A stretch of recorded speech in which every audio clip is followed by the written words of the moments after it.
기도하겠습니다.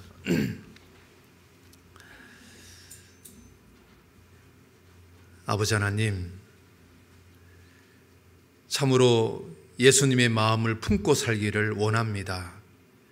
예수님처럼 겸손하고, 예수님처럼 온유하고, 예수님처럼 사랑하고, 예수님처럼 용서하고, 예수님처럼 복음을 힘있게 전하는 그런 귀한 삶이 되기를 원합니다.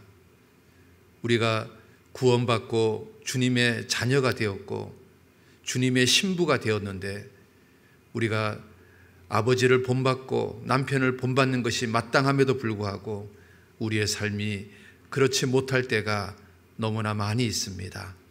아버지 하나님, 날마다 저희들의 삶이 주님을 더욱더 본받는 삶이 될 수 있도록 도와주시기 원합니다. 예수님 마음을 품고 살기를 원합니다. 예수님처럼 더욱더 온유해지는 그리스도인이 되기를 원합니다. 하나님, 우리를 변화시켜 주시고 도와주시옵소서. 예수님 이름으로 기도드렸습니다. 아멘. 빌립보서 2장 5절입니다. 신약성경 빌립보서 2장 5절입니다.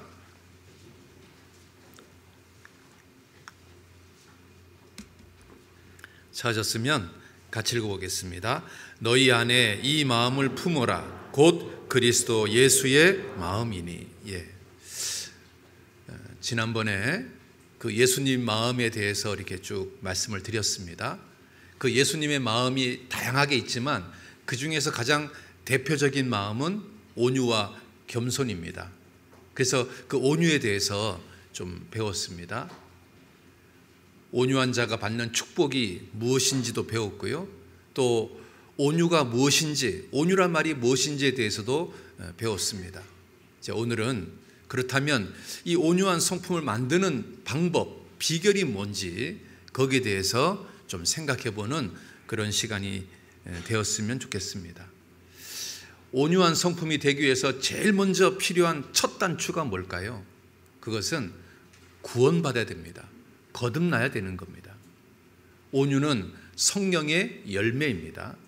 그러니까 성령의 열매가 되려면 구원받아야지 가능해지는 겁니다. 또 온유는 주님의 은사입니다.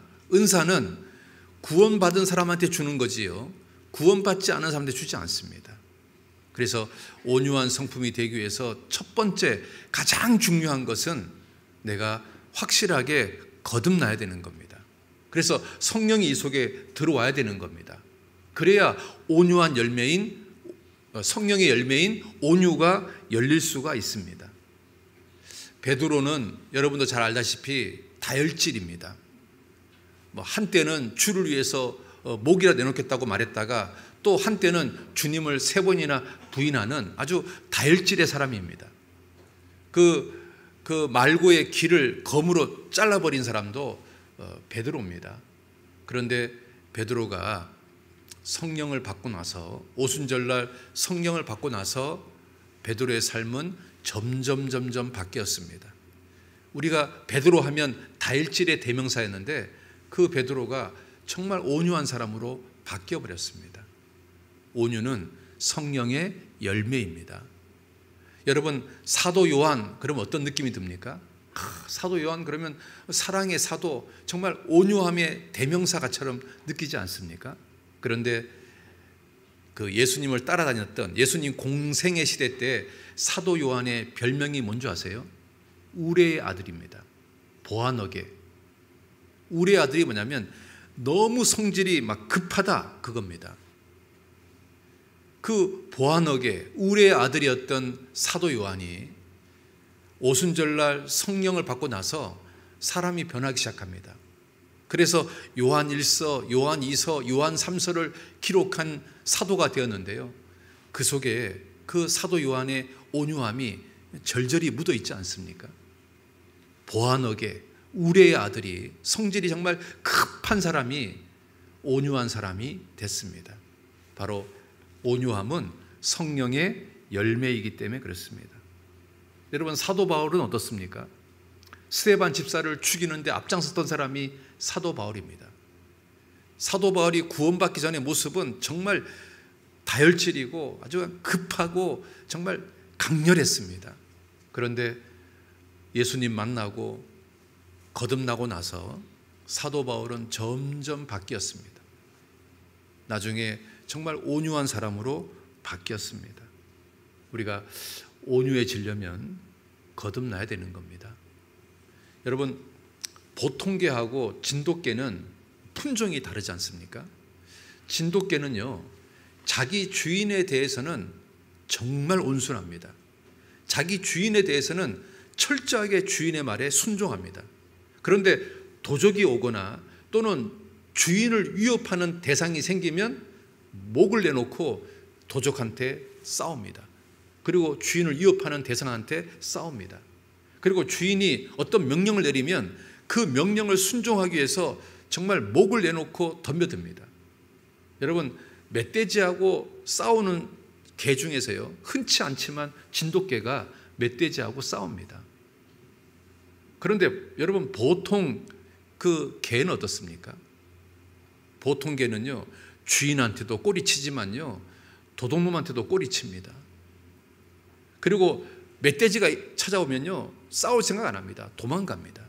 주인의 명령에 순종하지 않습니다. 주인을 지키려고 자기 목을 내놓지 않습니다. 여러분, 진돗개하고 보통 개는 너무 다릅니다. 뭔가 씨가 틀린 거 아닙니까? 뭔가 품종이 틀린 거 아닙니까? 여러분, 거듭난 사람하고 거듭나지 않은 사람은 뭔가 다른 겁니다. 여러분, 온유해지려면 제일 먼저 거듭나야 되는 겁니다. 자, 그 다음에 거듭나고 나서 온유해지는 방법은 훈련을 통해서 되는 겁니다. 여러분 있잖아요, 야생 범고래는 식인고래입니다. 아무나 막 잡아먹습니다. 그런데 이 야생 범고래가 훈련이 돼가지고 사람 말을 듣습니다. 미국에 가면 범고래 쇼가 있습니다. 그 범고래 쇼에 가면 그 야생 범고래가 조련사의 말을 듣습니다. 그래서 이 범고래가 입을 쫙 벌려도 있잖아요.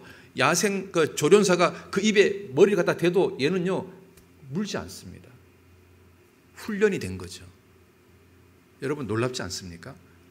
식인고래가, 야생 범고래가 훈련돼서 정말 완전히 새로운 범고래가 되는 것, 정말 기적이지 않습니까?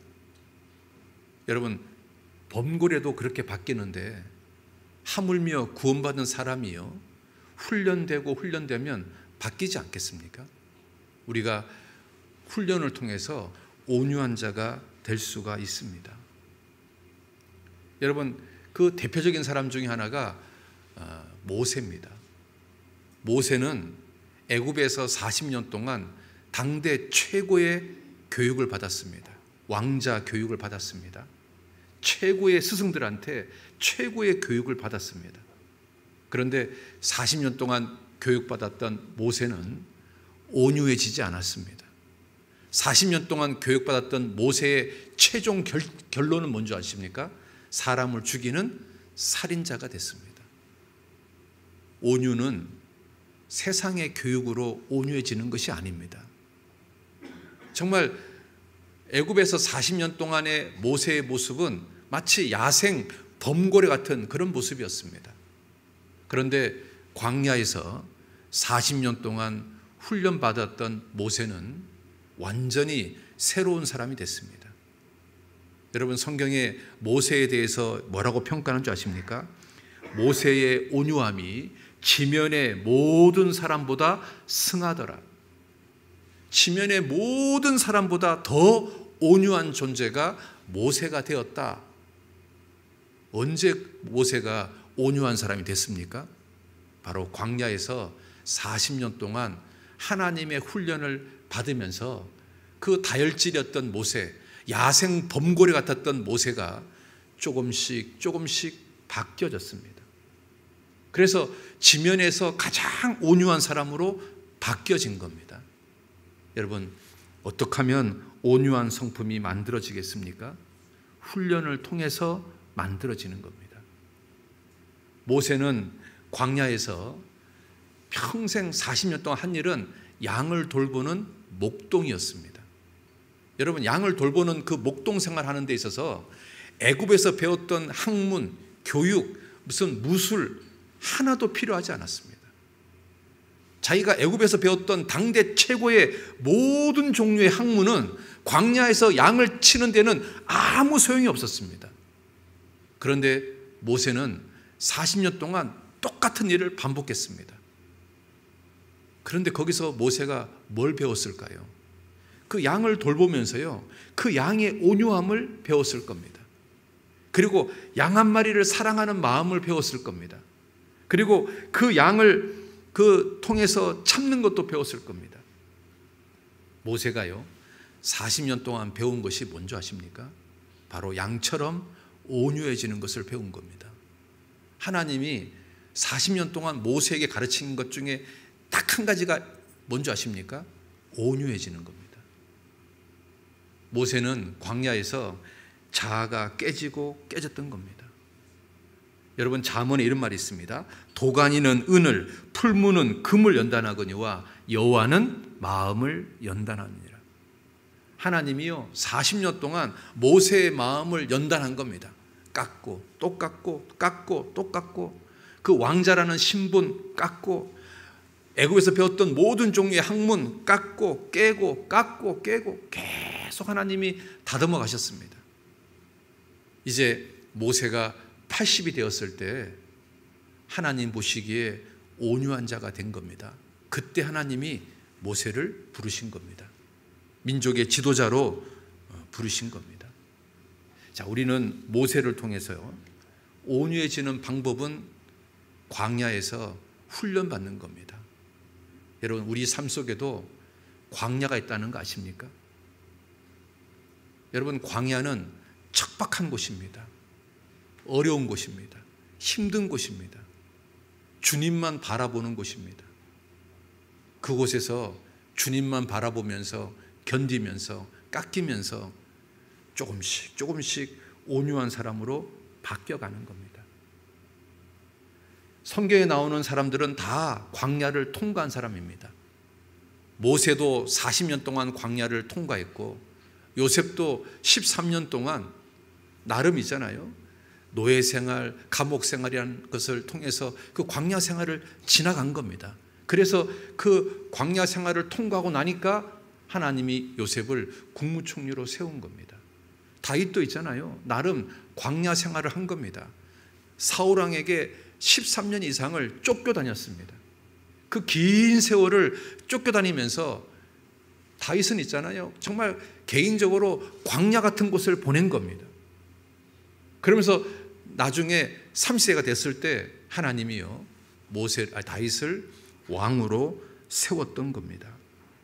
여러분, 다니엘은 어떻습니까? 어린 나이에 포로 생활을 했습니다.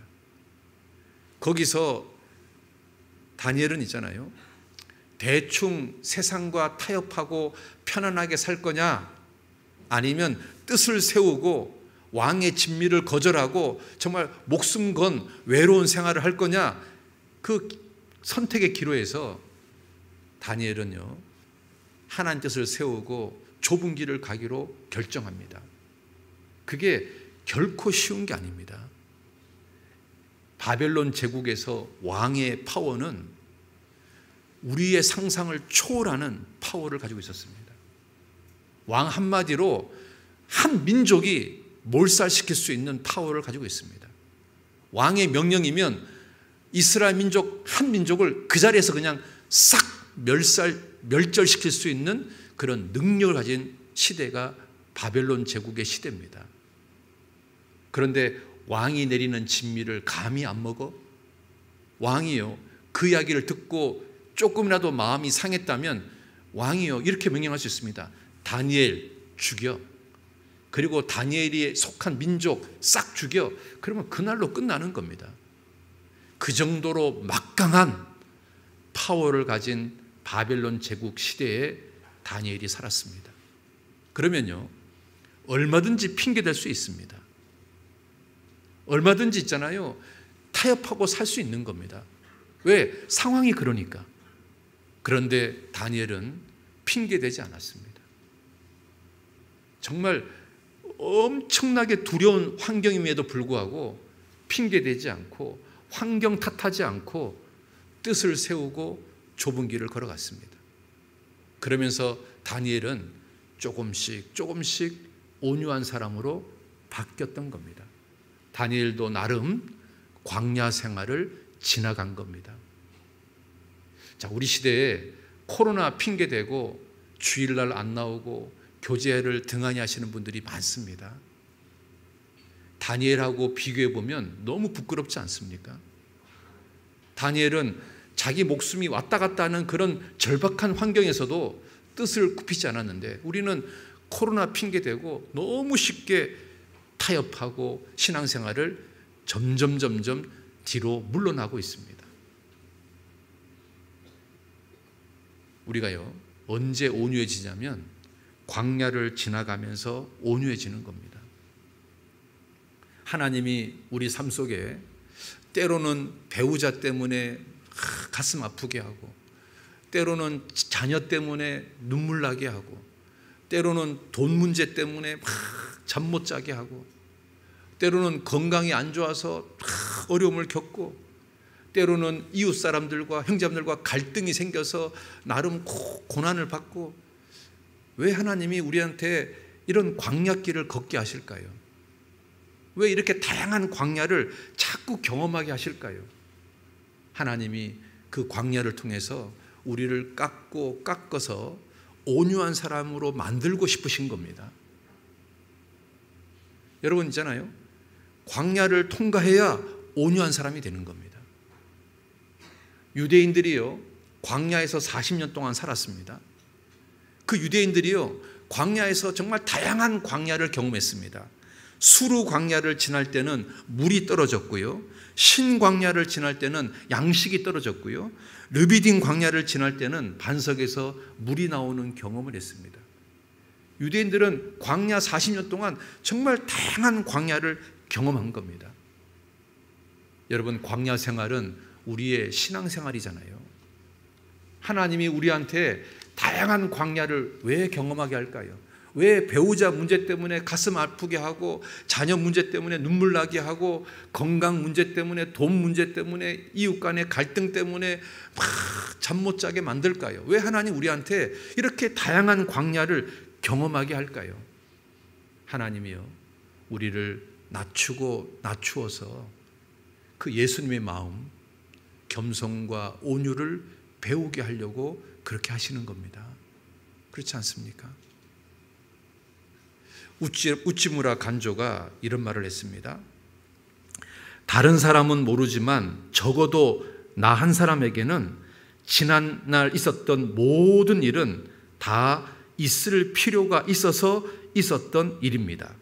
슬픔도 기쁨도 질병도 건강도 손실도 이득도 실패도 성공도 적도 동지도 죽음도 삶도 내 몸에 임한 일은 모두 다 임할 필요가 있었던 일입니다. 그중 어느 하나도 빠져서는 오늘날 내가 있을 수가 없었습니다. 하나님의 인도를 받는 나의 생애는 전부 그분의 계획대로 마련된 생애였습니다.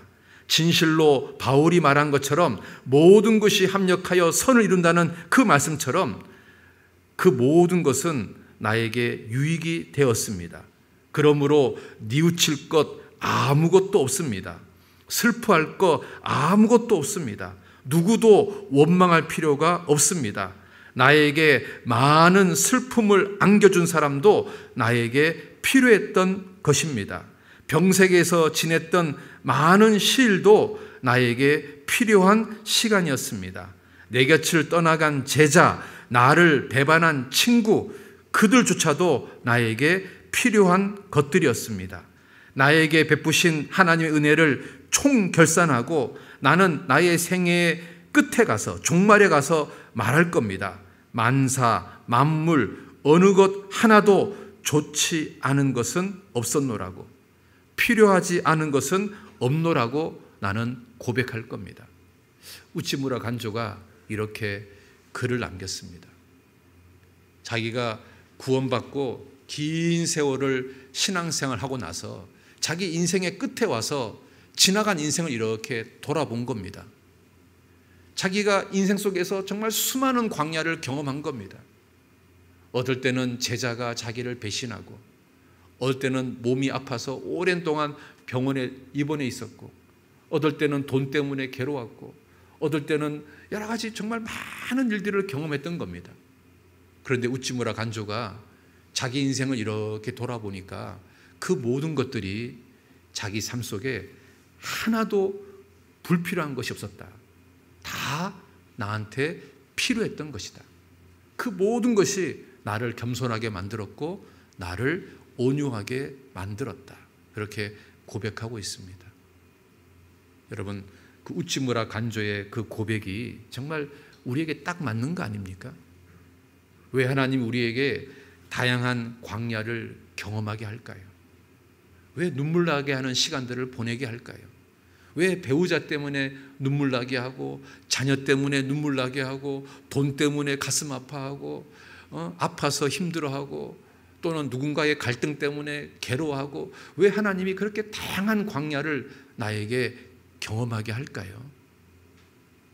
그 광야의 시간들이 나를 겸손하게 만드는 겁니다.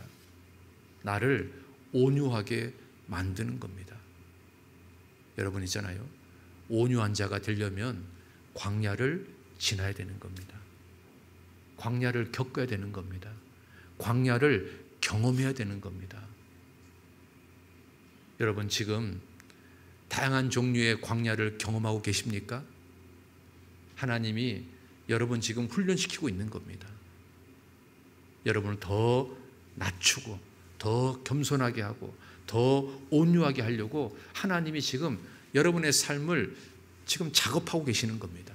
마치 토기장이가 멋진 토기를 지금 빚고 있는 것처럼 여러분의 삶을 지금 빚고 계신 겁니다. 어떤 모습으로? 예수님을 닮은 모습으로 여러분을 지금 빚고 계신 겁니다. 여러분, 대관령 목장에 사는 양들하고 광야에 사는 양들이 같을까요? 다를까요? 완전히 다릅니다. 대관령 목장에 사는 양들은 늑대나 사자나 이리의 그 두려움, 그 침범에 대한 두려울 필요가 없습니다. 울타리가 쳐져 있고 늑대나 사자가 대관령 목장에 있는 양들을 잡아먹을 일은 없습니다. 그러니까 대관령 목장에 있는 양들은 목자가 필요하지 않습니다. 그리고 온유해질 기회가 없습니다. 연단받을 기회가 없습니다.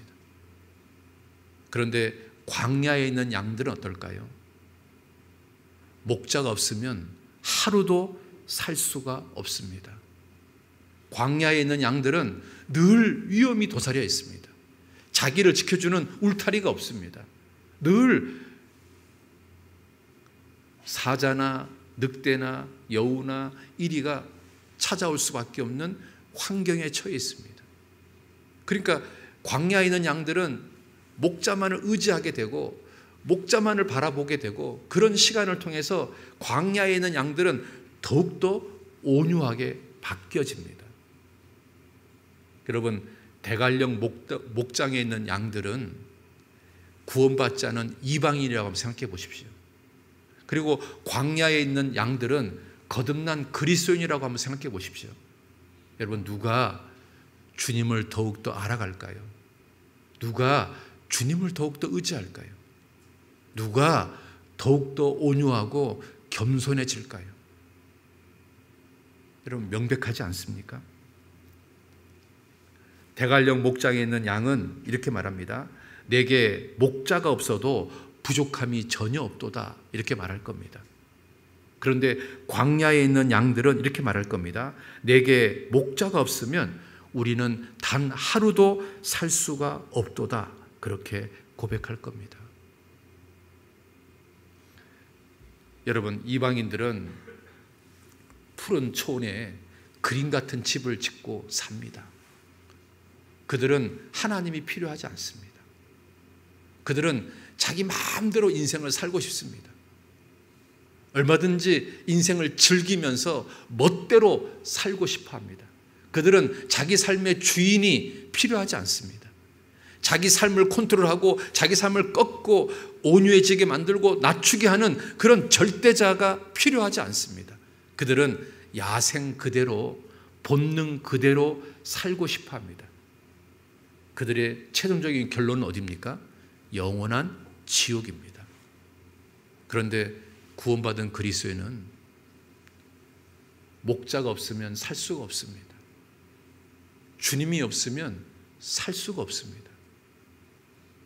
구원받은 그리스도인은 주님만 바라보며 사는 겁니다. 그러니까 주님만 의지하고 주님만 바라보니까 점점 겸손해지고 점점 온유해지는 겁니다. 여러분 있잖아요. 우리는 광야에 있는 양들인 겁니다.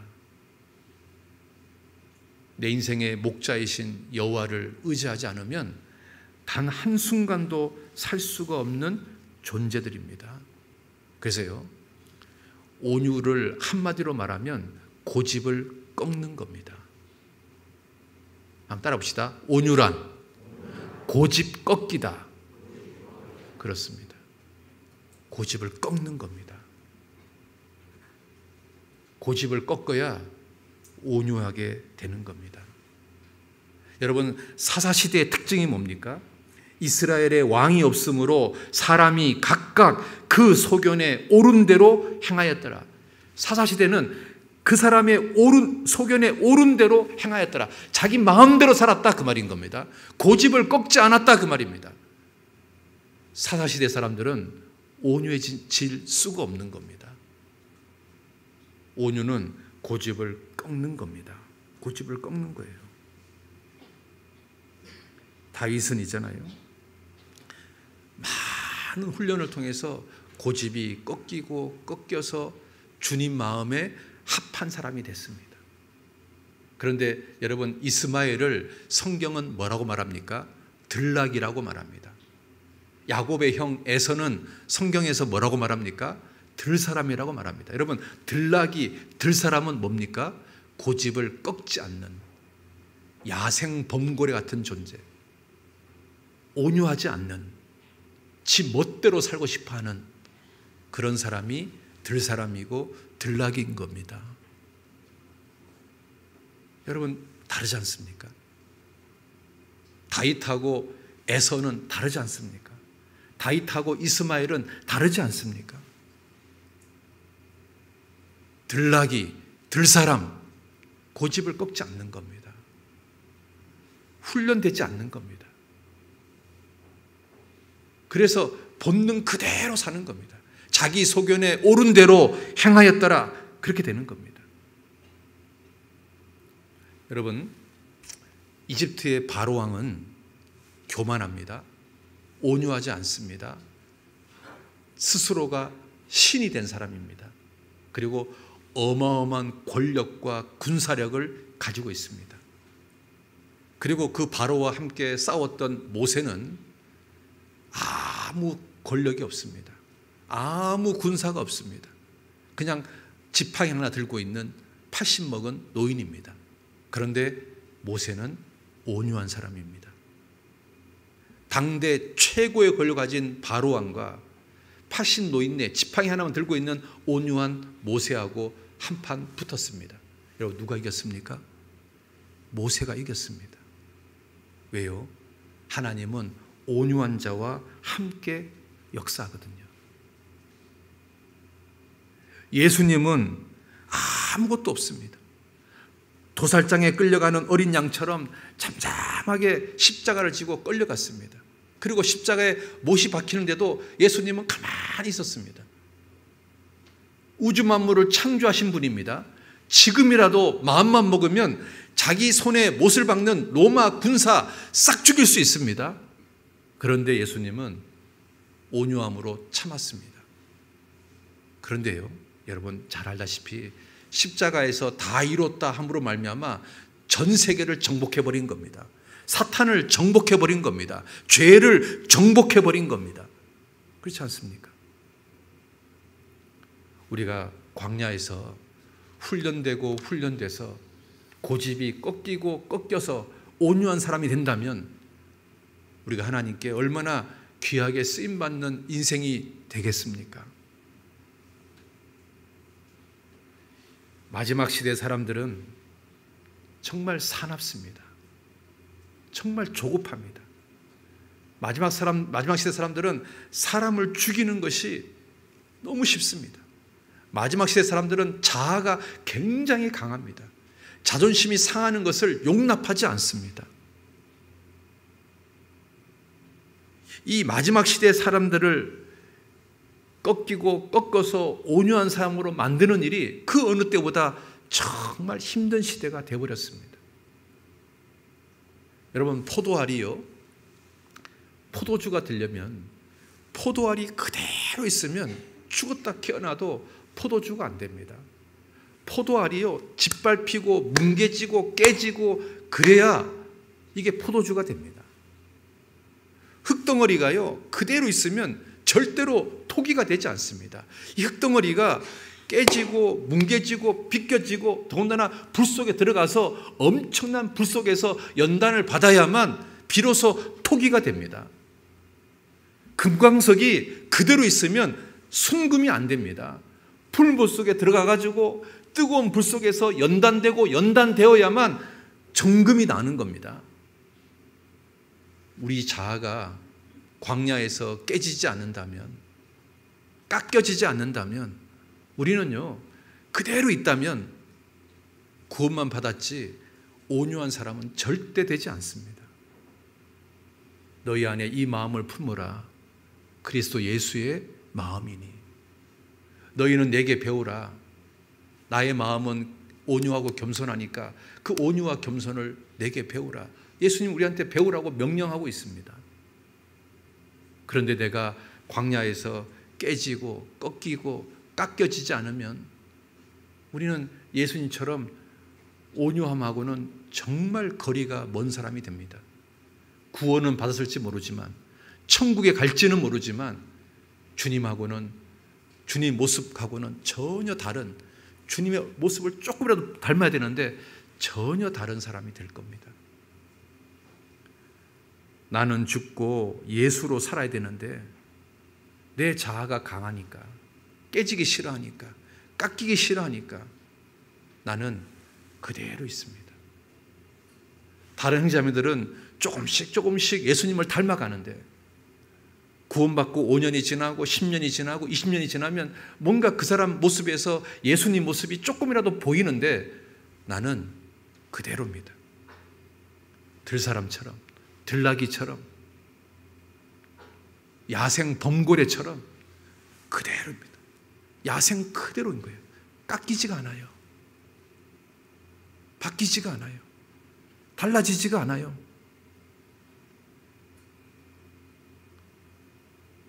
조금만 자존심을 건들면 뚜껑이 확 열려버리고, 조금만 감정이 상하면 확 막 온갖 혈기를 다 부리고, 여전히 들사람이고 들나귀인 거예요. 왜 안 바뀔까요? 왜 달라지지 않을까요? 광야에서 깨지기가 싫은 거예요. 깎이는 게 싫은 거예요.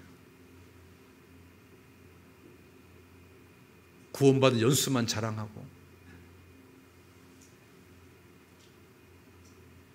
그러면 있잖아요, 그대로 있는 거예요. 그대로 달라지지 않는 거예요. 여러분, 야곱 하면 어떤 생각이 듭니까?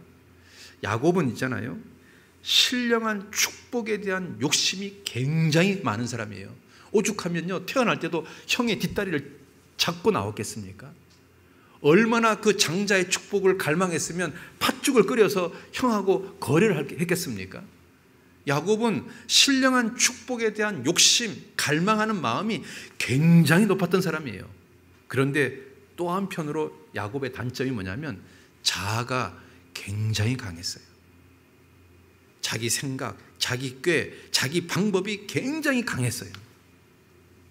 그러니까 하나님이요, 이 야곱이 신령한 축복을 갈망하는 이 좋은 점을 살리고 싶고 이걸 통해서 귀하게 쓰고 싶은데 걸리는 게 있어요. 뭐가 걸리냐면 자아가 너무 강해요.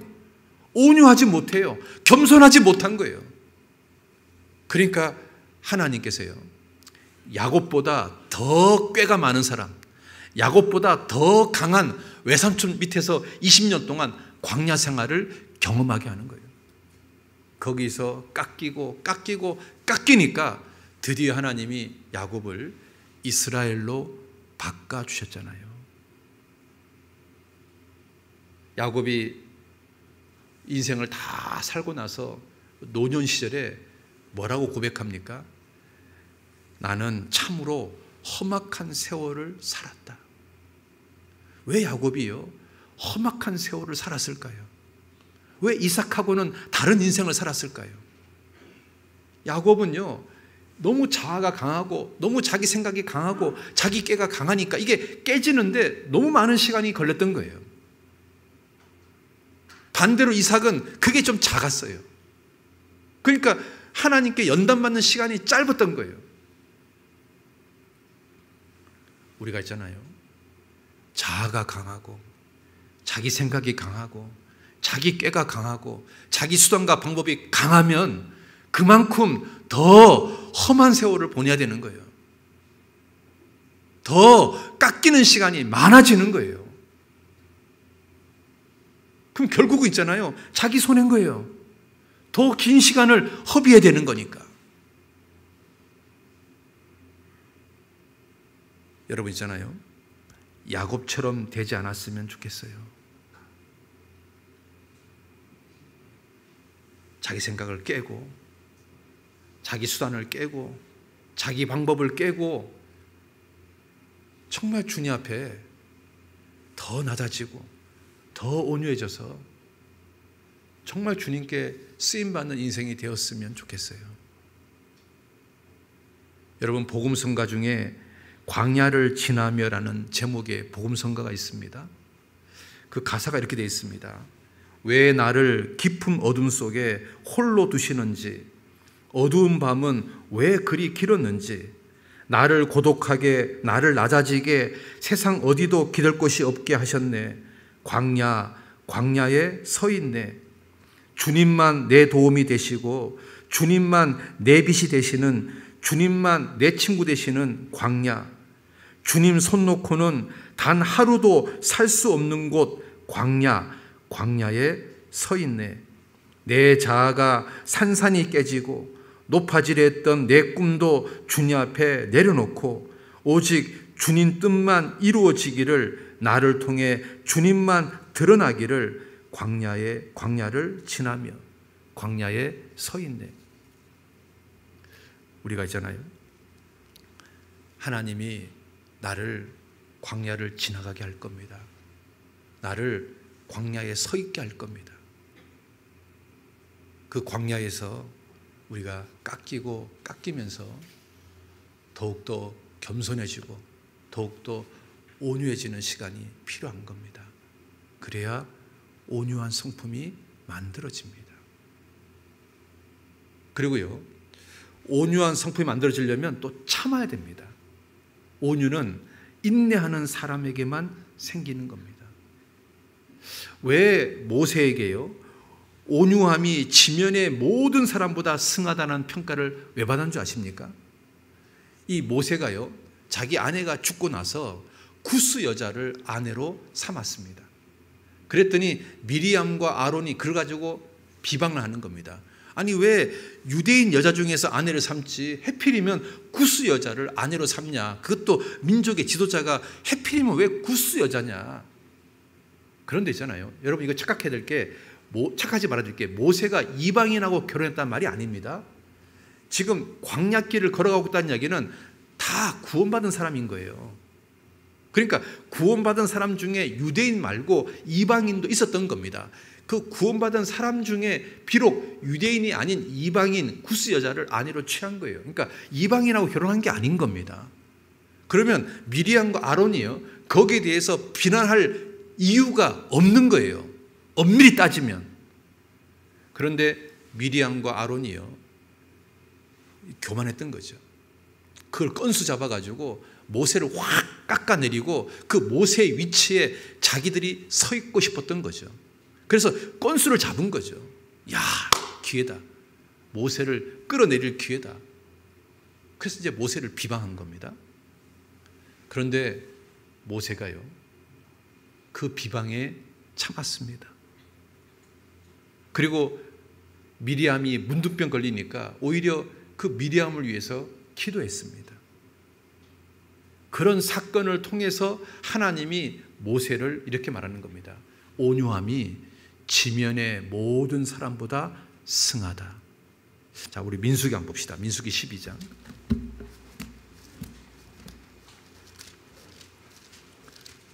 민수기 12장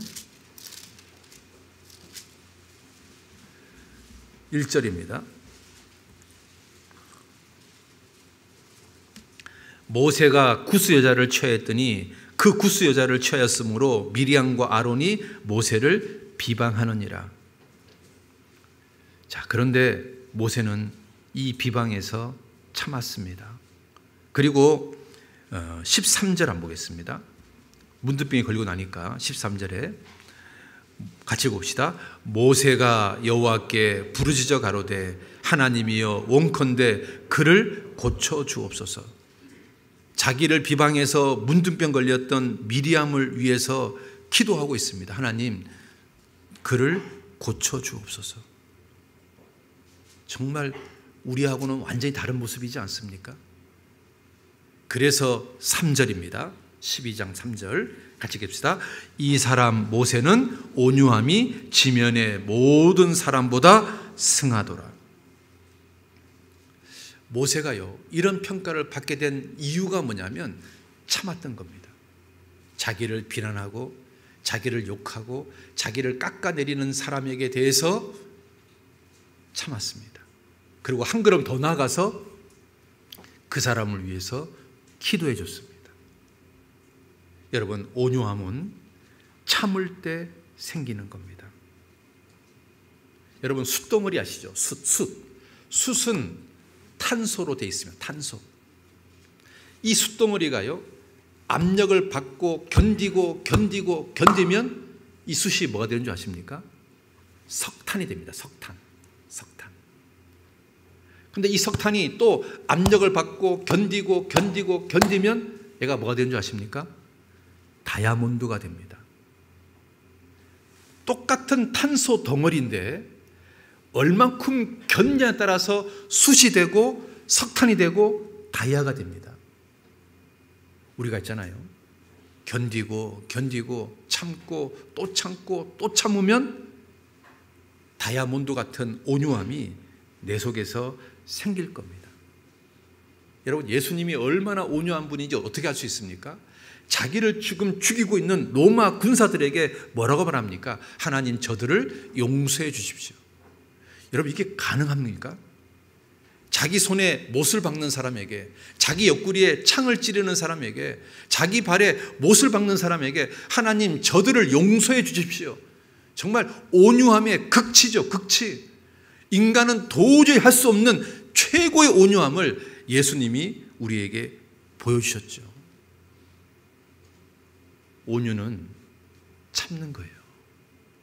참아야 온유함이 생기는 거예요. 온유한 성품이 만들어지려면 일단은 참는 겁니다. 우리 에베소서 4장 한번 봅시다. 에베소서 4장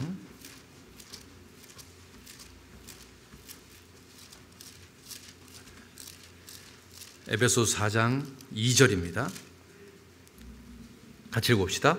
모든 겸손과 온유로 하고 오래 참음으로 사랑 가운데서 서로 용납하고 평안에 매는 줄로 성령이 하나 되게 계신 것을 힘써 지키라. 모든 겸손과 온유로 하고 오래 참음으로 사랑 가운데 서로 용납하고 오래 참고 용납해주고 참고 용납해주고 그러는 과정 속에서 온유함이 생기는 겁니다.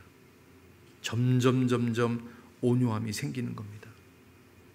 디도서 3장 봅시다. 디도서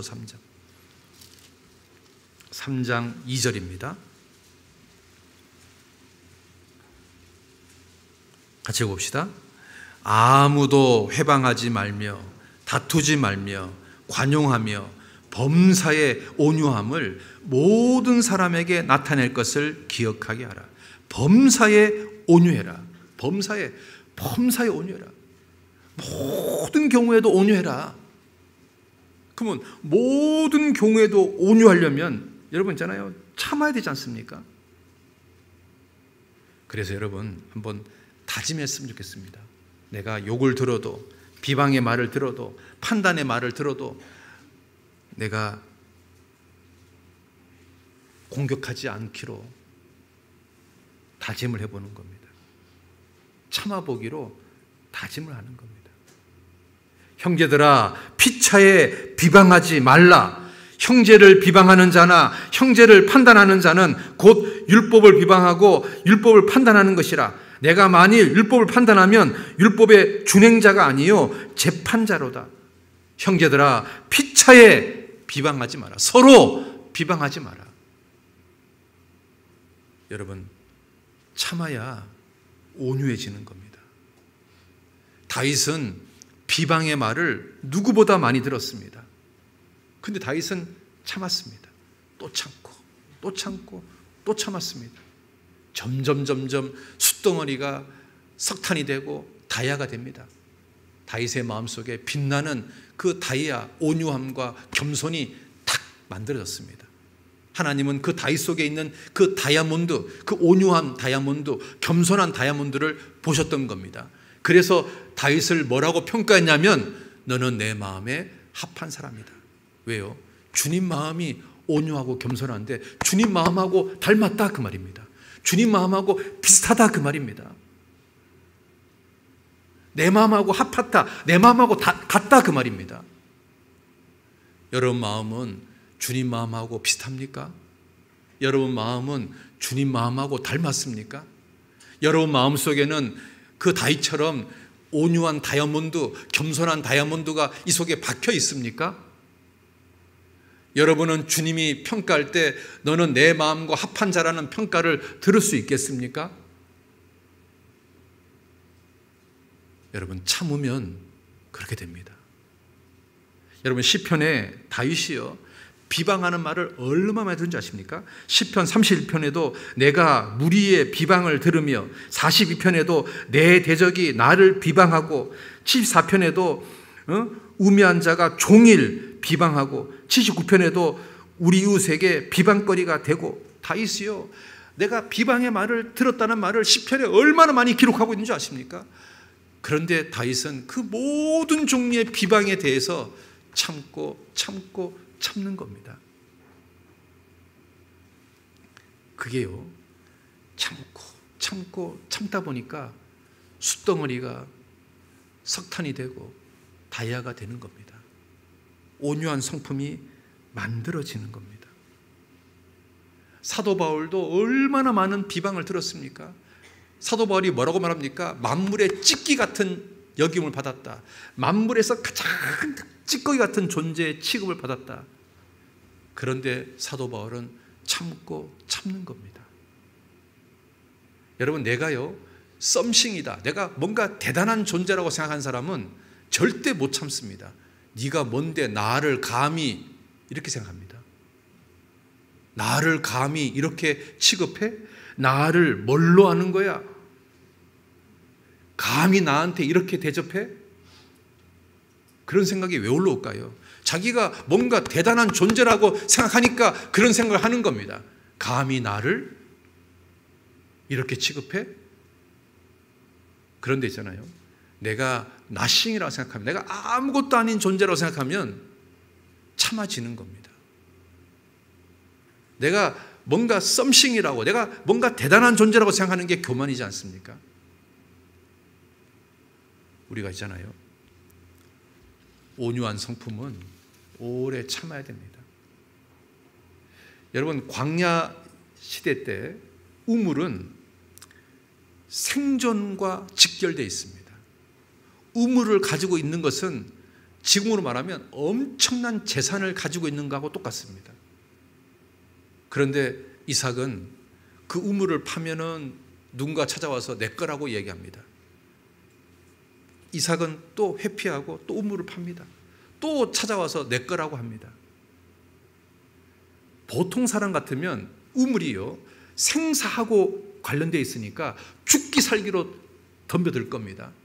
그런데 이삭은 참았습니다. 싸움을 회피했습니다. 할 수만 있다면 모든 사람과 더불어 평화를 선택했습니다. 하나님 위에서 그걸 보신 겁니다. 그러니까 이삭은요, 우물을 팠다 하면은 우물이 나오게끔 하는 거예요. 그러니까 하나님이요, 이삭을 쫓아다니면서 축복을 하는 겁니다.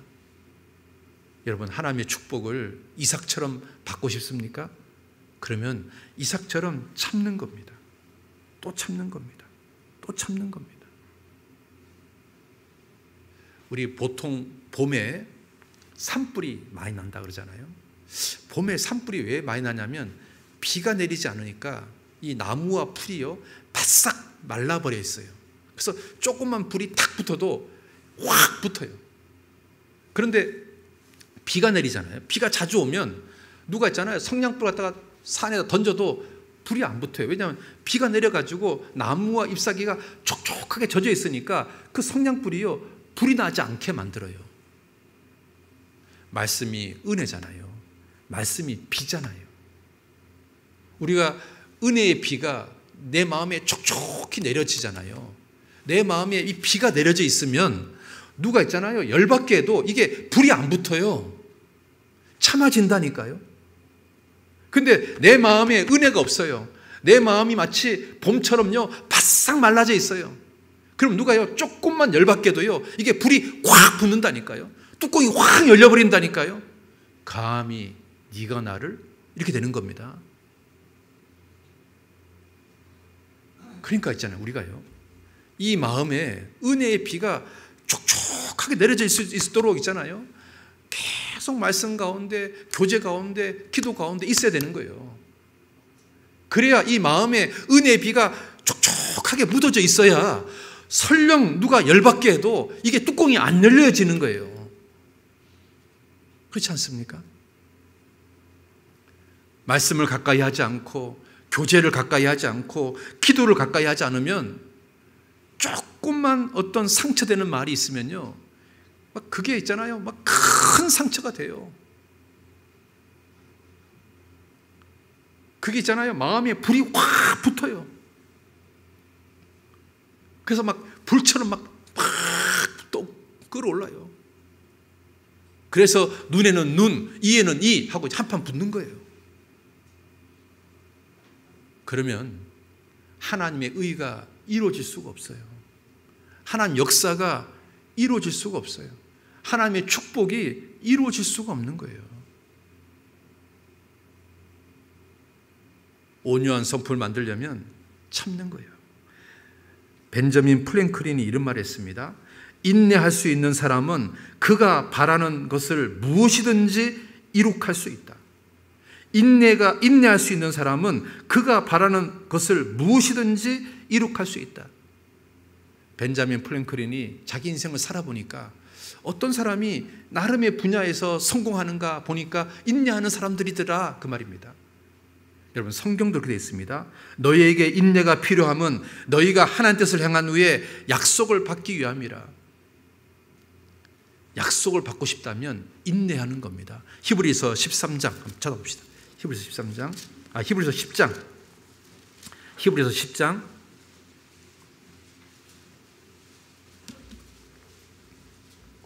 36절입니다. 같이 봅시다. 너희에게 인내가 필요함은 너희가 하나님 뜻을 행한 후에 약속을 받기 위함이라.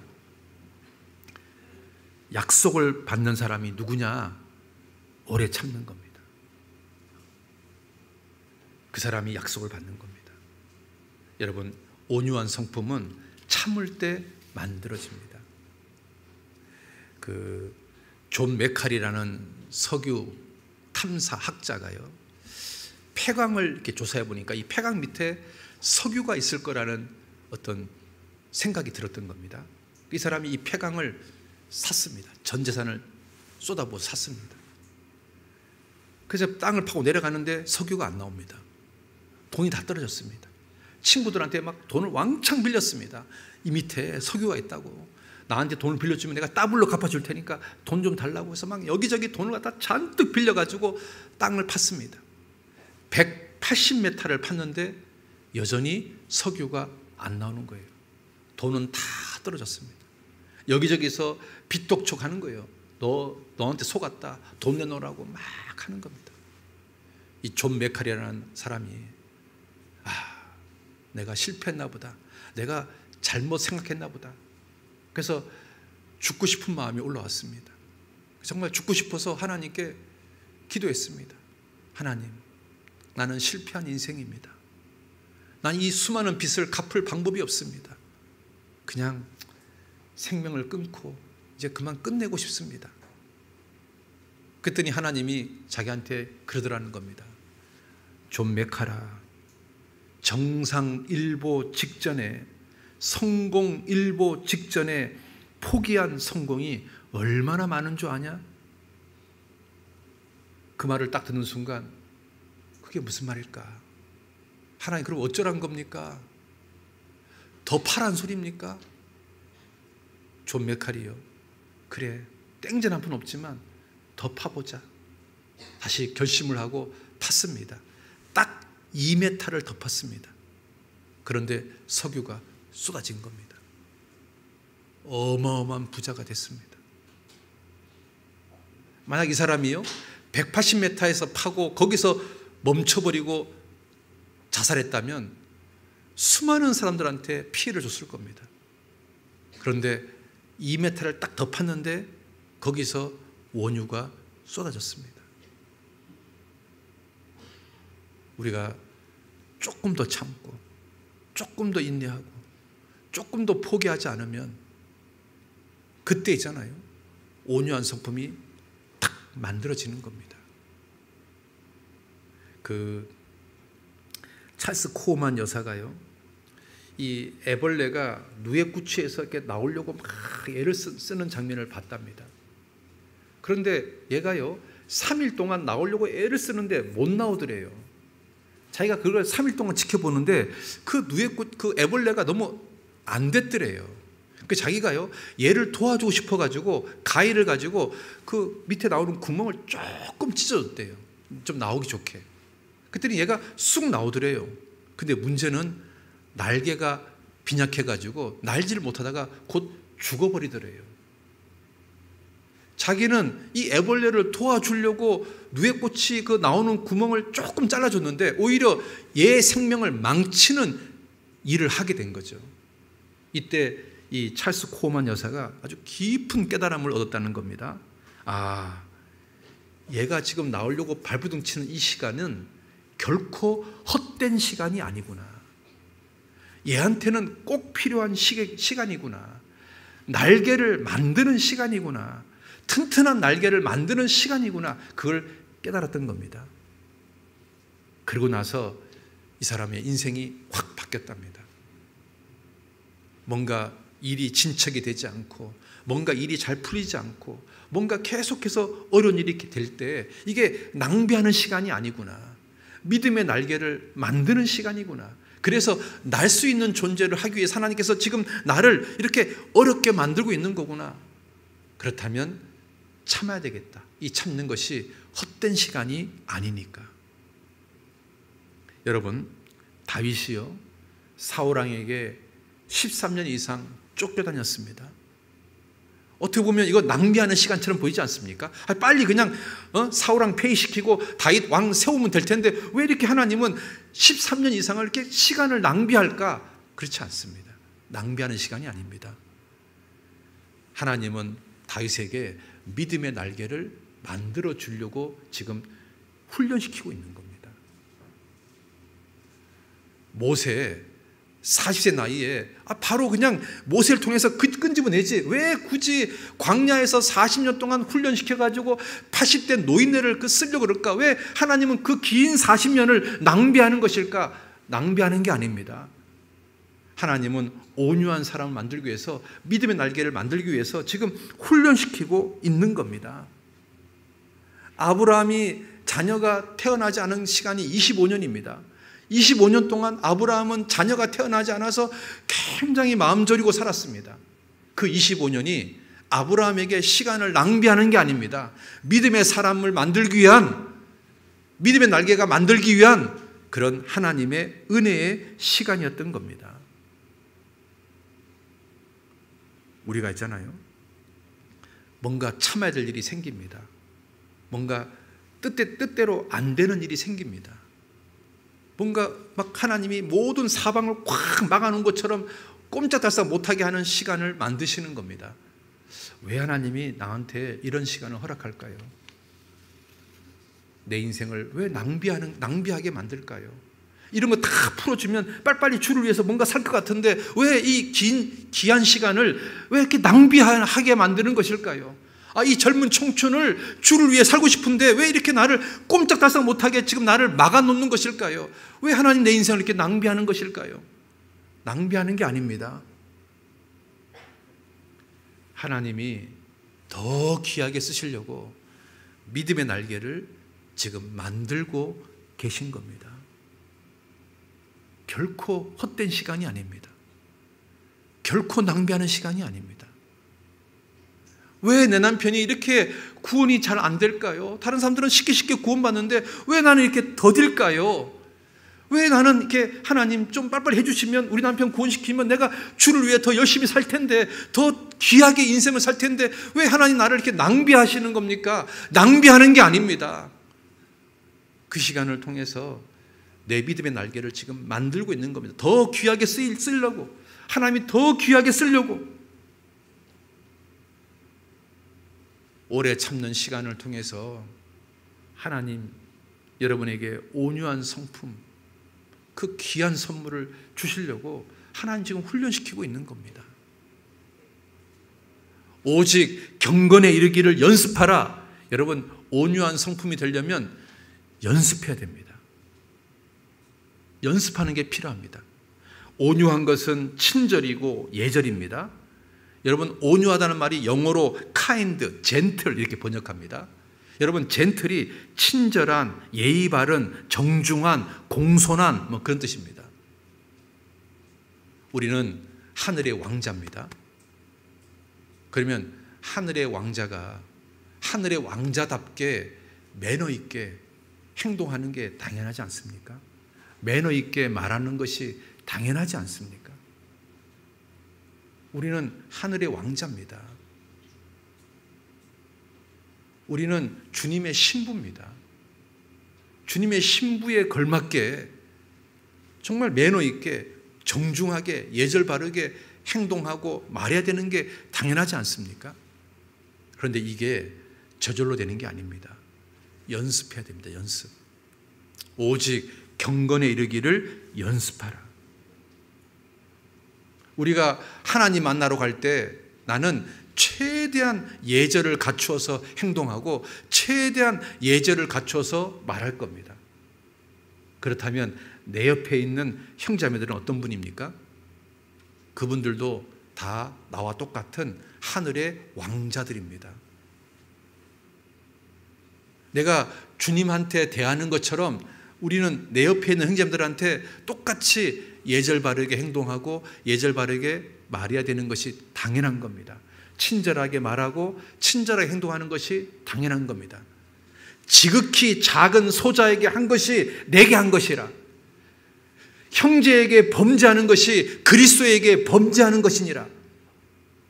그러니까 있잖아요, 연습하는 게 필요합니다. 여러분, 배우자한테 예절 바르게 말하고 행동하는 겁니다. 여러분 자녀에게 친절하게 말하고 행동하는 겁니다. 형제들한테 친절하게 말하고 친절하게 행동하는, 이 연습하는, 연습을 계속 하다 보면 있잖아요, 온유한 성품이 만들어집니다. 친절이라는 영어 단어가 어디에서 파생됐냐면 가족이라는 단어에서 파생됐습니다. 그러니까 무슨 말이냐면, 너 가족들한테는 친절하지 않냐, 가족들한테 대하는 것처럼 형제자매들한테 대해라, 그 말인 겁니다. 그런데 가족들한테도 친절하지 않으면 형제자매들한테 더욱더 친절하지가 어렵겠죠. 온유해지는 것은 연습하는 겁니다. 연습. 내가 내 아내한테 연습하고 내 자녀에게 연습하고 형제자매들한테 연습하고 연습하는 겁니다. 작은 것부터 해보는 겁니다. 작은 것부터. 그 기차표를 판매하는 여승문이 굉장히 밝고 상냥하게 이렇게 손님들한테 기차표를 팝니다. 어떤 남자가요, 매일마다 이제 기차표를 사러 오는데 그 여자의 그 친절한 모습, 상냥한 모습, 그 웃는 모습이 너무 좋더래요. 아침마다 그 여자 얼굴을 쳐다보고 출근하면 너무너무 좋더래요.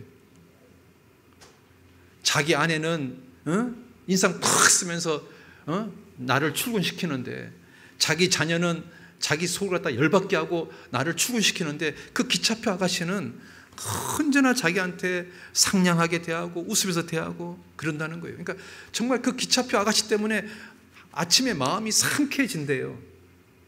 도대체 저 여자는 왜 저렇게 친절할까? 왜 그렇게 상냥할까? 왜 저렇게 예절 바를까? 너무너무 궁금해서 하루는요, 기차표 아가씨를 자세히 봤답니다. 그랬더니 기차표 아가씨가 틈나면 성경책을 읽고 있더래요. 아, 저 여자의 친절, 저 여자의 상냥함은 성경책에 있었구나. 그 자기가요, 도대체 성경책에 뭐가 있었길래 저럴까 싶어서 자기가 성경책을 샀답니다. 읽어보면서 이제 점점 이 사람이 주님에 대한 사랑을 알게 되고 교회에 갔다는 뭐 그런 전설 같은 이야기가 있습니다. 여러분, 우리가 누군가에게 친절하게 예절 바르게 대한다면 전도할 수 있는 계기가 되지 않을까요? 우리가 온유함은 연습해 보는 겁니다. 어떤 그리스도인이 설교 시간에 이제 온유함에 대해서 배우고 나서 집에 가서 기도를 했답니다. 하나님, 저도 정말 온유한 사람이 되고 싶은데, 정말 연습하고 싶은데, 실천하고 싶은데 뭐 어떻게 하는 게 좋을까요? 막 기도하는 중에 갑자기 생각이 하나 떠올랐답니다. 자기네가 우유를 2개 시킨답니다. 매일. 그런데 하루는 그 우유 배달하는 데다가 전화를 해가지고 우유를 3병 달라고 부탁했습니다. 그런데 이제 우유가 3병이 이제 올 거 아니에요. 그런데 그 우유통 넣는 통 앞에다가 뭐라고 써놨냐면, 우유 2개는 우리 집 거고 1개는 배달하는 당신 겁니다. 당신이 고마워서 감사해서 제 마음을 표하는 겁니다. 이렇게 써놨답니다. 이 우유를 배달하는 이 청년이요, 자기가 지금 수십 군데를, 수백 군데를 배달하는데 이런 사람을 처음 본 거예요. 너무 마음에 감동이 돼가지고 이 우유를 먹을 수가 없더래요. 눈물만 나더래요. 그래서 자기가 생각했대요. 도대체 이 집안에 있는 사람은 도대체 어떤 사람이길래 나한테 이런 친절을 베풀까? 그래서 이제 다시 이제 그 집에 우유 배달하러 딱 갔다가 그 집 대문을 이렇게 쳐다보는데 교패가 붙어 있더래요. 교패가. 대한예수교 침례회 군산교회.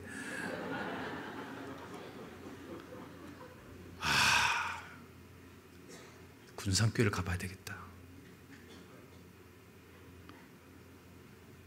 우리가 있잖아요, 누군가에게 정말 친절을 연습하고 상냥함을 연습하고 예절을 연습한다면 복음이 전해지지 않을까요? 그 자메이카 선교사로 갔던 선교사님이 원주민한테 물었답니다. 온유에 대해서 설교를 해야 되는데 너희 나라는 온유를 뭐라고 이야기하냐라고 물었답니다. 그랬더니 원주민들이 이렇게 말하더랍니다. 우리가 생각하는 온유는 싸나운 말, 과격한 말에 대해서 부드럽게 대답하는 게 온유입니다 라고 얘기하더랍니다. 이 선교사님이 충격을 받았답니다. 아, 진짜다. 과격한 말, 싸나운 말에 대해서 부드럽게 말하는 것이 온유다. 아, 정말 그거다. 우리가요, 말하는 거 연습해야 됩니다. 우리 잠언 15장 다시 한번 봅시다. 잠언 15장. 잠언 15장 4절입니다.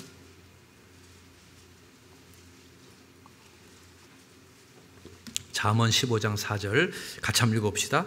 올량한 혀는 곧 생명나무라도 패례한 혀는 마음을 상하게 하느니라.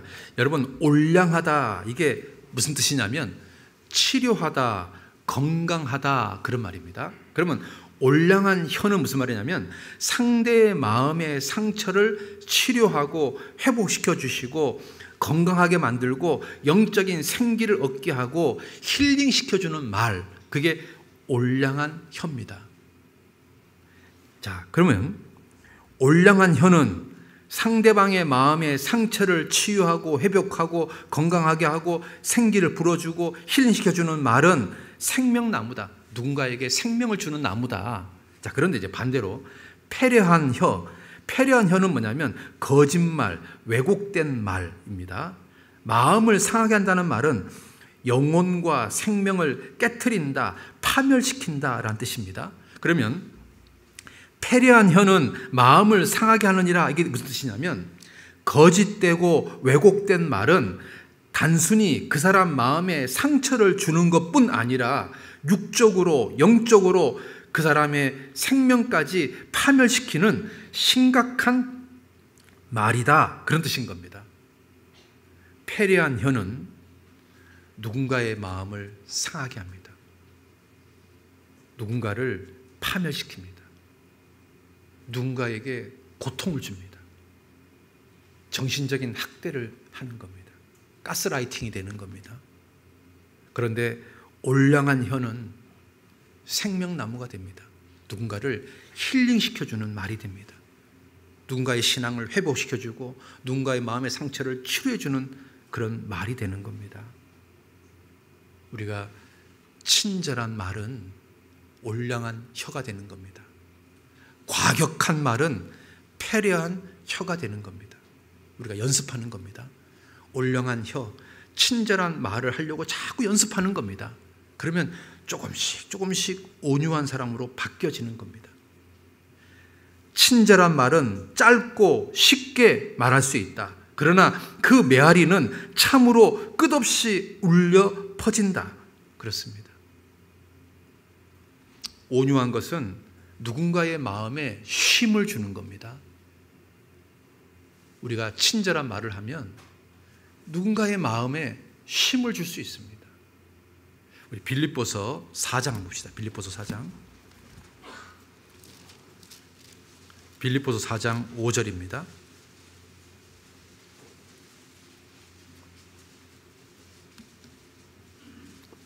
같이 봅시다. 너희 관용을 모든 사람에게 알게 하라. 주께서 가까우시니라. 여러분, 이게 무슨 말인 줄 아십니까? 주께서 가까우시니라, 이 말은 주님이 네 옆에 서서 네가 누군가에게 친절하게 말하고 행동하는지 안 하는지 지켜보고 있다, 그 말인 겁니다. 주께서 가까우시니라, 이 말은 주님이 네 옆에 서서 너의 말과 행동을 지켜본다, 그 말인 겁니다. 좀 더 정확하게 해석해 볼까요? 내가 오늘 만나게 될 수많은 사람들을 어떻게 대하는지 주님께서 바로 곁에서 지켜보고 계신다.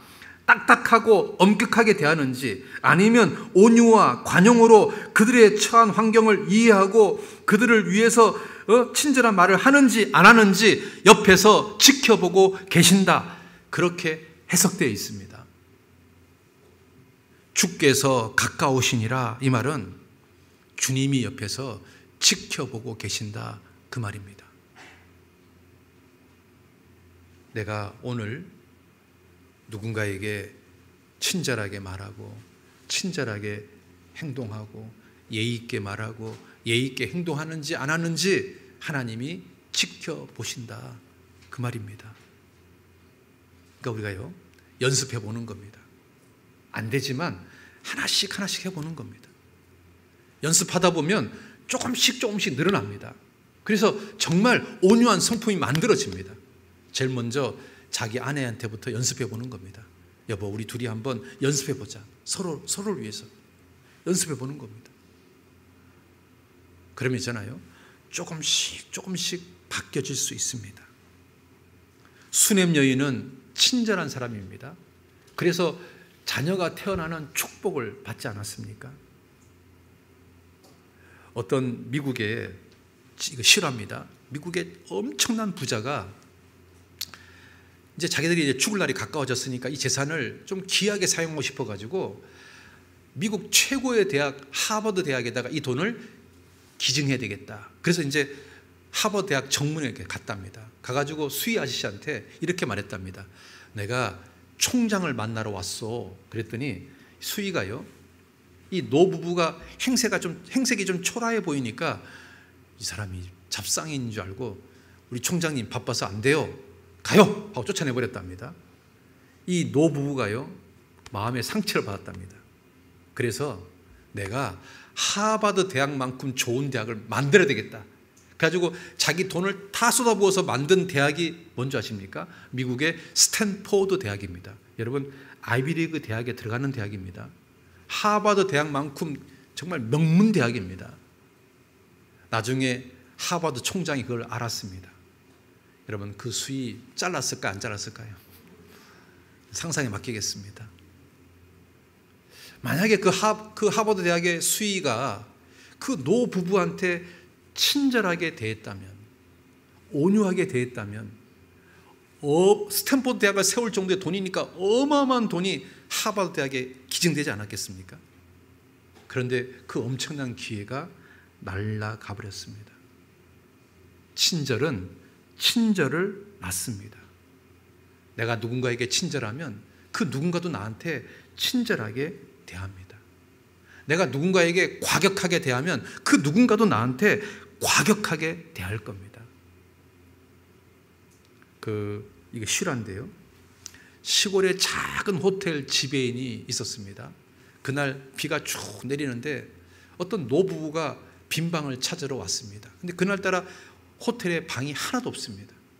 근데 이 노부부가 비를 맞은 모습이 너무 안 돼가지고 이대로 방이 없습니다 하고 쫓아내면 왠지 사람들이 병 걸릴 것 같아가지고 호텔 지배인이 빈 방은 없지만 제가 잠자는 방이 하나 있는데 굉장히 누추합니다. 괜찮겠습니까? 그랬더니 노부부가 괜찮다고. 그래서 자기 방에 재웠습니다. 그리고 그 노부부가 다시 고향으로 갔습니다. 2년 뒤에 편지 한 장이 날라왔습니다. 어마어마하게 큰 호텔을 지었는데 네가 총 지배인이 되라고. 그 호텔 이름이 뭔지 아십니까? 월더로프 아스토리아 호텔입니다. 여러분 한번 인터넷 들어가서 아스토리아 호텔 한번 쳐보십시오. 으리으리한 호텔입니다. 거기에 총 지배인이 됐습니다. 친절 하나가 그렇게 엄청난 축복을 받습니다. 어떤 귀족집 아들이요, 개울가에 빠져가지고 막 허욱대고 있었습니다. 근데 지나가는 시골 소년 하나가 그냥 지나갈 수도 있잖아요. 그런데 친절을 베풀었습니다. 이 귀족 아이를 끄집어냈습니다. 그러니까 이 귀족 아이가 너무 고마워가지고 뭔가 보답하고 싶어서 얘를 데리고 집에 갔습니다. 귀족 아이 부모님이 이 아이한테 물었습니다. 우리 아이를 구해줘서 너무 고맙다고. 뭔가 내가 너한테 보답하고 싶은데 네 소원이 뭐냐? 라고 물었습니다. 이 시골 아이가 이렇게 말합니다. 저희 집은 너무너무 가난합니다. 그런데 제 꿈은 의대에 가서 의사가 되는 게 꿈인데 우리 집이 너무 가난해서 의대에 갈 수가 없습니다. 그랬더니 그 귀족 부모님이 내가 돈 대줄게. 너 공부해라. 그래서 이 사람이 의대에 들어가서 의사가 됐습니다. 그리고 이 사람이 기가 막힌 약을 만들었습니다. 페니실린 약을 만들었습니다. 이 사람 이름이 뭔지 아십니까? 플랭임입니다. 이 사람이 1945년 노벨 의학상을 받았습니다. 그런데 이 플레밍이 만든 이 약을 누가 먹고 살아났냐면 그 귀족 아이가요, 폐렴에 걸려서 죽을 상황이었는데 그 새로 만들어진 약을 먹고 살아났습니다. 이 귀족 아이가 누군지 아십니까? 처칠입니다. 처칠. 친절은 친절을 낳는 겁니다. 내가 정말 친절을 연습해서 온유함이 만들어지면, 그래서 내가 누군가에게 정말 그 친절을 베풀면 우리는 있잖아요, 누군가를 전도할 수 있습니다. 주님의 향기를 나타낼 수가 있습니다. 그리고 온유한 성품을 만들기 위해서 정말 필요한 것은 기도와 말씀입니다. 온유한 성품을 사모하는 사람에게 하나님은 온유함을 줍니다. 너희는 더욱 큰 은사를 사모하라. 사모하는 게 원하는 거지 않습니까? 원하고 바라고 기도하면 하나님이 여러분한테 온유한 성품을 줄 겁니다. 하나님, 난 정말 온유한 성품 갖기를 원합니다. 정말 열망하고 사모하고 기도하면 하나님이 여러분에게 온유한 성품을 주실 겁니다. 어떤 화가가 10년 동안 개구리만 그렸답니다. 그런데 이 화가 얼굴이요, 개구리처럼 바뀌었답니다. 우리 있잖아요, 주님만 계속 바라보고 산다면 우리가 주님을 닮지 않을까요? 말씀이 주님이시니까 성경을 계속 바라본다면, 말씀을 정말 가까이 한다면 우리가 온유한 자가 되지 않을까요? 거듭난 그리스도인이 언제부터 마음에 미움이 사라지고 복수심이 사라지고 원망이 사라지고 얼굴에 도끼가 빠지고 말이 부드러워지고 얼굴이 평안해진 이유가 뭔지 아십니까? 말씀과 기도, 경건의 생활을 시작하면서 바뀌었답니다. 온유한 성품은 말씀과 기도로 만들어지는 겁니다. 미국 서부 사회에서요, 야생마를 잡잖아요. 이 야생마를 길들이려면 어떻게 하냐면 이렇게 한답니다. 야생마 옆에 당나귀를 묶어서 딱 묶어놓고 풀어준답니다. 그러면 말은 빨리 달리고 당나귀는 천천히 가잖아요. 그러니까 서로 안 맞아요. 그러니까 참 막 발버둥 치다가 나중에는요, 이 말이 당나귀와 함께 다시 집으로 온답니다. 여러분 있잖아요, 말 옆에 당나귀가 붙어 있으면 말이요 온순해집니다. 이 당나귀가 말씀과 기도라고 생각해 보십시오. 내가 야생마처럼 내 성품이 거칠다 할지라도 내가 말씀과 기도가 계속 나와 함께 한다면 내가요 온순해질 거라고 생각합니다. 그래서 자기 성품 속에서 온유하지 않은 것이 무엇인지를 냉철하게 살펴보고 기도했으면 좋겠습니다. 내가 어떤 부분이 온유하지 않은가? 어떤 부분이 고집을 꺾지 않는가?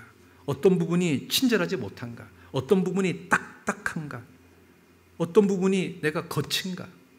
내가 어떤 말을 거치게 잘하는가? 자기 자신을 한번 이렇게 냉철하게 돌아보고 그 중에 몇 가지를 기도 제목을 만들어서 한번 기도해 보시기 바랍니다. 그러면 하나님이요 하나씩 고쳐줄 거라고 생각합니다. 그리고 성경을 늘 가까이 했으면 좋겠습니다. 우리가 말씀을 들으면 정말 우리 삶이 바뀝니다. 모세가 광야에서 온유해졌습니다. 광야를 히브리 말로 하면 미드바릅니다. 그리고 말씀하셨다가 다바릅니다. 무슨 말이냐면 미드바랄 때 미자가 뭐뭐로 붙어입니다.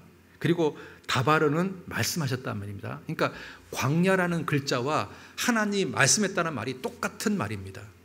우리 민수기 있잖아요. 우리는 민수기라고 말하지만 유대인들은 뭐라고 말하냐면 미드바르, 광야에서 하나님이 말씀하셨다. 그게 민수기 제목입니다. 광야에서 하나님 음성을 듣는 겁니다. 내 삶 속에서 광야를 만드는 겁니다. 세상과 단절되고 세상과 차단되고 주님만 만나는, 주님께만 기도하는 그런 광야를 내 삶 속에서 만드는 겁니다.